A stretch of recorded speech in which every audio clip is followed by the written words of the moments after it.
Assalamualaikum warahmatullahi wabarakatuh. Selamat sore, salam sejahtera bagi kita semua ya. Kembali awak makin eksis ini bersama salah satunya mantan anggota DPR Provinsi Kaltim yang juga penggiat pencinta seni ya, Mbak Siti Rizky Amalia Ismunandar ya, SEAKCA. Dan di sebelah saya kebetulan adalah pelaku atau pelukis dengan Pak Suroso ya Pak ya, Agung Suroso. Pak, mungkin sebelumnya saya ingin menanyakan Pak, sejak kapan Bapak mencintai dunia lukisan ini Pak? Ya. Mencintai kalau dibilang sejak kecil, karena memang dilahirkan dari keluarga seni, hanya saja terbagi. Kalau dari ayah itu seninya lebih ke pedalangan, kemudian ibu itu lebih arah ke seni musik, kemudian dulu diwariskan untuk memilih sekolah. Nah, secara naluriah itu sudah lulus SMP saya memilih di jalur sesri. Sesri itu zaman dulu istilahnya SMK ya. Yeah. Sekolah Seni Republik Indonesia. Pada saat itu di Jogja tahun 91. Kemudian saya setelah lulus dari SMK atau sesri Sekolah Seni Republik Indonesia, mungkin perasaan saya tidak bisa teralihkan dari dunia seni, yang akhirnya studi lagi ke S1 atau sarjananya masih tetap ambil di jalur kesenian, yaitu Sekolah Tinggi Seni Indonesia yang sekarang menjadi Institut Seni Indonesia di Jogja. Untuk hasil karya sendiri Pak, mungkin pernah dipamerkan atau bagaimana nih dalam perjalanannya ini? Kalau untuk pengalaman pameran termasuk terhitungnya dari 91 sampai sekarang sudah berpameran. Untuk skalanya alhamdulillah untuk tingkatan regional nasional itu hampir setiap tahun. Kemudian untuk internasional sudah kelima kalinya di tahun ini, alhamdulillah nanti di bulan Desember diundang untuk ke 12 negara yang menjadi tuan rumah di Aceh. Pak, ini sudah ada yang pernah terjual atau paling mahal berapa sih Pak dari hasil lukisan kita yang pernah terjual ini? Kalau istilah dijual, bahasa dagangnya atau komoditinya memang tidak ada, tapi kalau di istilah karya seni ini kan istilahnya seni lukis itu kan seni murni Mas ya. Jadi seni murni adalah istilahnya dilelang atau dikoleksi. Koleksi untuk nominal. Mungkin saya hanya bahasanya kurang lebihnya saja ya. Kurang lebihnya untuk regional tuh puluhan, mungkin sekitar 35 sampai 50 juta. Tapi ada salah satu kolektor yang sifatnya profesional itu sudah mencapai untuk 500 juta dan dibiaya untuk akomodasi termasuk fasilitasnya. Karena fasilitas karya tidak bisa di packing ekspedisi sembarangan, nggak bisa. Kemasannya memang secara safety lah gitu ya, bag dan sebagainya. Oke, ini terakhir Pak. Sejauh ini bagaimana perhatian pemerintah khususnya Kabupaten Kutai Timur terhadap pelaku-pelaku seni seperti seni lukis yang Bapak geluti ini ya? Untuk pemerintah Kabupaten Kutai Timur, karena seni itu terbagi menjadi dua secara sifatnya, yaitu penciptaan dan pertunjukan. Sementara yang sedang marak adalah seni pertunjukan. Nah, untuk seni penciptaan, ya harapan dari saya adalah untuk lebih diperhatikan lagi secara intensnya, karena bahwa boleh dibilang gini, sesuatu hal yang sifatnya seni itu tidak bisa ditarget bahwa kita setahun Kutai Timur punya seniman 10, 2 tahun menjadi 20, 5 tahun menjadi 50, tidak bisa. Jadi makanya sesekali ketika ada karya cipta yang memang itu menjadikan ikon Kutai Timur, seharusnya itu perlu diperhatikan dan dipertimbangkan secara intens tadi. Jadi sedikit ke Mbak Amalia yang luar biasa sekali ya. Beliau tetap proaktif ini dan juga sangat memperhatikan kegiatan berkesenian khususnya karya seni lukis. Mungkin dari Mbak Amalia sendiri, apa pengamatan setelah kita melihat galeri ini dan bertandang langsung ke Bapak? Apa yang ingin disampaikan? Ya, Assalamualaikum warahmatullahi wabarakatuh. Saya sangat mengucapkan terima kasih sekali kepada Pak Agung Suroso mau menerima kedatangan saya sebagai Ketua Dewan Kesenian Kutai Timur, dan juga Pak Agung ini sebagai anggota juga ya Pak ya. Koordinator seni rupa. Seni rupa. Nah, alangkah baiknya tadi saya berdiskusi dengan beliau bagaimana Pak kalau misalnya kita buat suatu gebrakan program untuk pelelangan, apalagi ini mohon maaf saat ini lagi musim pilkada nih. Nah, pasti calon-calon pilkada nih meminta untuk dukungan suaranya. Nah, kita ingin lihat nih, kita kan buat sayembara siapa calon paslon ini, calon kepala daerah yang betul-betul ingin memperhatikan dan membeli istilahnya membeli lukisannya beliau ataupun teman-teman seniman yang lain. Kita kumpulkan nantinya, kita gelar acara lelang dan acara pameran lukisan. Siapa yang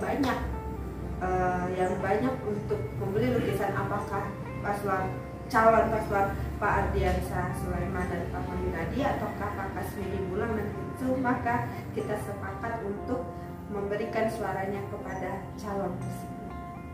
Nah, luar biasa ya. Jadi ini suatu Dan sayembara untuk perhatian dari kami sendiri dari Dewan Kesenian Kutai Timur, bagaimana kita berkoordinasi dengan pemerintahan Kabupaten Kutai Timur. Terlebih juga Mbak Rizky Amaliani juga masih memiliki pengaruh di masyarakat dan dukungannya masih kuat. Nah, jadi baik kepada calon ARMY maupun KB Kinsu dapat berpartisipasi lah di antara kedua pasangan ini. Siapa yang berani membeli hasil lelang dari karya lukis Bapak seperti Pak Agung Suroso. Ya. Pak Agung, mungkin ada harapan atau tambahan apa yang ingin disampaikan agar makin berkembang dan maju ke galeri kita ini ya?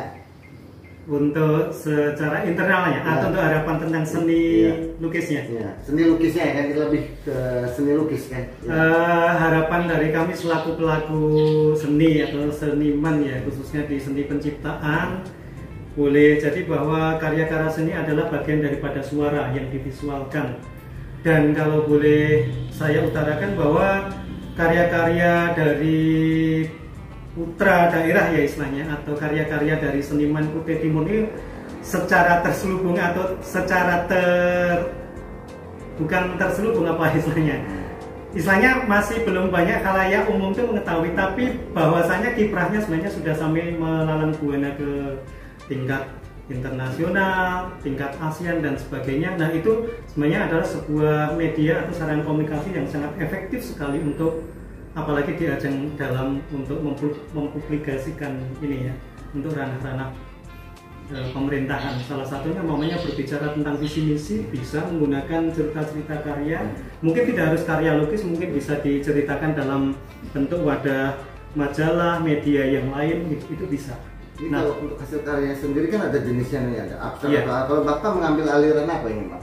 Kebetulan saya secara pribadi sebenarnya karakter gitu ya Mas ya. Karakternya adalah surrealisme dari kata surreal yang artinya khayalan atau sebuah cita-cita, angan yang sebelum terjadi atau yang setelah terjadi itu dikompleksitaskan menjadi satu, berbicara. Nah, salah satunya yang pada saat itu sempat saya ditawari kebetulan pada saat pemerintahan Pak Ismunandar, yang saat itu saya ditantang Mas. Jadi ditantang gini, Mas Agung bisa nggak ruang Bupati ini dilukis dengan catatan satu, yaitu konvensional. Saya nggak mau di print, saya nggak mau dicetak, saya mau betul-betul adalah nafas dari seniman. Saya menjawabnya, waduh Bapak, kalau seperti ini bisa. Tapi ada tapinya, karena saya di sisi lain adalah juga mengajar atau guru. Ini mungkin sampai dengan 2-3 bulan baru selesai Bapak, karena dengan ukuran yang sangat panjang. Akhirnya beliaunya menyampaikan kepada saya, nggak apa-apa mau setengah tahun pun saya tunggu. Tapi saya betul menginginkan bahwa visi misi Kutai Timur secara surrealis itu tolong tuangkan dengan nafas manusia, bukan mesin atau alat elektronik. Akhirnya alhamdulillah 4 bulan saat itu kami selesai, dan alhasil sampai sekarang masih terpajang sampai dengan tahun 2024 ini ya. Itu yang di ruang Bupati ya. Itu waktu Bapak ada koleksinya di serah terima itu ya. Ya. Berarti ada sebuah kenangan dan saat itu memang awal perhatian karya penciptaan. Akhirnya dan setelah ini mungkin agak panjang ya. Iya, enggak apa-apa. Bisa dikat nanti ya. Aman. Setelah itu sebenarnya misi awalnya kami mengantarkan putra yang bernama Bayu gitu ya, siswa dari sekolah SMA 1 Sangatta Utara, itu juara nasional. Kemudian mohon berpamitan mau lanjut lagi festival lomba seni siswa itu ke tingkat ke Jepang ya dulu ya, ke Jepang internasional. Itu akhirnya Dari situ kemudian lanjut sampai dengan karya surrealisme tadi yang akhirnya justru sekaligus saya memohon Pak, bisakah teman-teman perupa atau seniman seni rupa yang di Kutai Timur ini mengadakan sebuah pagelaran karya seni. Alhamdulillah saat itu disetujui dan proposal kami tembus dan sempat sekali terjadi sampai dengan mengundang perupa se-Kalimantan Timur saat itu. Alhamdulillah. Prestasi. Fasilitas dibiayai saat itu di Hotel Royal Victory dan pamerannya ada di situ pula. Itu di tahun berapa? 2017. Ya, 17. Bulannya Mei kalau tidak salah. Pas agenda festival lomba siswa. Ini dari latar belakang keluarga semua pelukis ini ya, tadi saya dengar ya. Sebenarnya tidak. Ya, karena faktor keluarga tadi, terus saya secara pribadi memang sampai dengan studi ke S1-nya kok mau beralih dari seni, saya mau sekolah apa lagi kayak bingung. Dari sekolah seni ini masih progres juga, alhamdulillah kami lanjut juga di S2-nya, tetap kayaknya ngambilnya nggak jauh-jauh juga, akhirnya tetap ke kajian budaya gitu. Demikian wawancara singkat kita ya. Saya mengupas tuntas ya hasil karya lukis yang terlihat indah ini ya, dengan penuh warnanya Pak ya. Jadi ikuti terus perkembangan pelaporan Makin Eksis. Selamat sore, salam sejahtera bagi kita semua. Assalamualaikum warahmatullahi wabarakatuh. Waalaikumsalam.